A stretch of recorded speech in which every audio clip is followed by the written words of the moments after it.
Okay, so now that you've roughed in where in the room your objects sit, you're ready to begin rendering. Everything that you have done up to this point is leading to this point. The rendering should be a finished presentation drawing, so it's going to be done on vellum.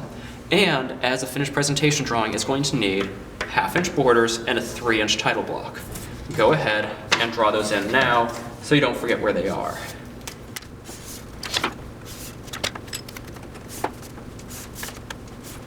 This is also your last chance to compose your image. If you feel that it is a little bit too far to one side or the other, you can slide your vellum one way or the other to better center your image.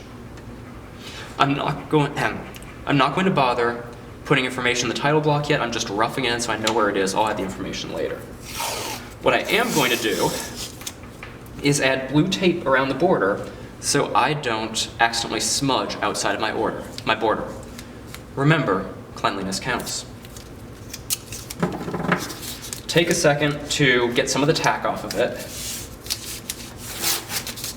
by putting it down a few times. Now you can apply that right up to your border, and that will keep your border clean and charcoal-less.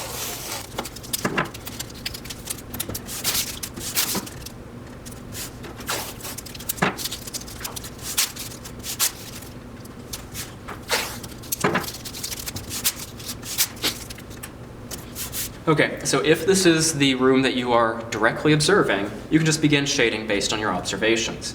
If this is your imaginary room, you have to make some guesses about where light is coming from. So I know there's a window over here. I assume light is coming this way. I'll expect to see a shadow over here on the table, roughly in line with the window. I'm also going to assume that there's a light source directly above my table because. So I'm just going to go in with my charcoal and start roughing out the rendering.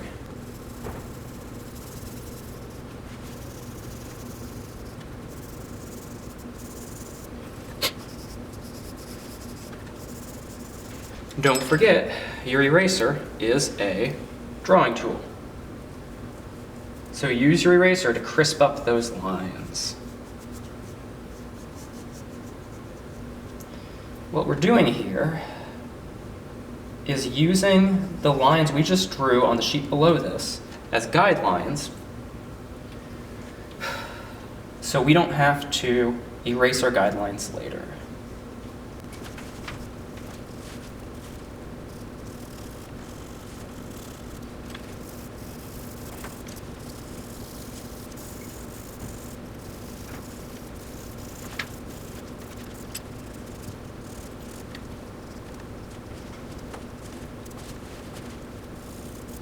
And remember, we're working from general to specific.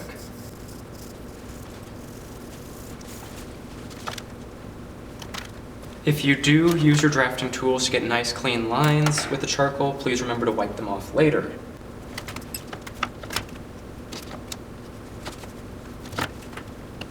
And if I had more options, I could start working on the rest of the room, slowly developing it so I get my bright values, the highest areas of brightness because it's directly underneath the light source, to my deepest shadows, such as the underside of this table.